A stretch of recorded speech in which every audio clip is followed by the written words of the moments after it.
Hello and welcome back. This is Andre, and today we are discussing about comparing ourselves to others and what is a rational and simple reason of why we should not do that. But before we start, let's take a second and admire what's behind my back. We are in beautiful Biarritz in the south of France. It's actually chill weather now, but it's a great day.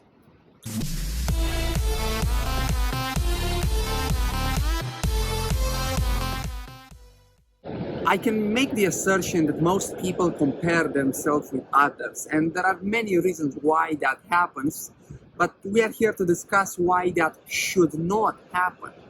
And I think it's common sense to say that you should not compare yourself with others, but most people do not explain why. And the reason why you should not compare can be summarized into two lines. But now I'm starting to make the videos in which I want to expand on that. So I want to talk like for 10 minutes about an idea which can be summarized into two lines. The question is why?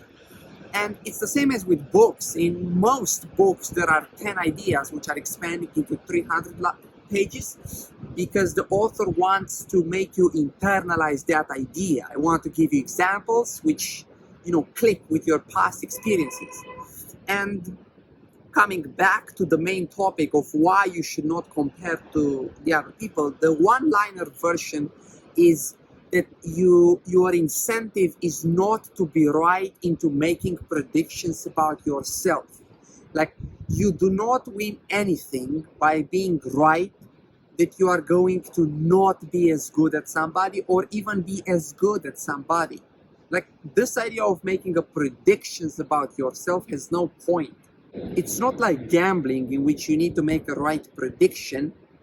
And this brings me back to dividing when you should compare and when you should not compare. Like basically when you should make predictions about people. And the division is when you should make predictions about others and when you should make predictions about yourself.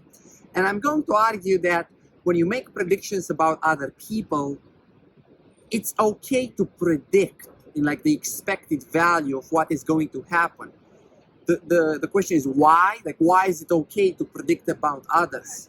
And the reason is that most times your incentive is to be right about your predictions about others. Simple example is betting. Like, you bet on a horse racer that is going to win. You are incentivized to be right about the prediction. You hire somebody and you want to, let's say, predict their performance and if they are a good fit. You want to be right 99 out of 100 times. So it is okay to make a predictions about them because, again, your incentive is to be right. But meanwhile, when you make predictions about yourself, your incentive is not to be right. You don't even want to be right about you because people, when they predict about themselves, they predict the lower bound. They predict like what's like achievable now, meaning they know the exact path to get there. The problem is that there's randomness along this path and there are points in which you can jump and achieve, something bigger. But if you already make a prediction about what you are going to achieve, that thing is self-fulfilling. Basically, you cap what you even aim for. That's why you should aim higher because there are chances you are not going to reach that point.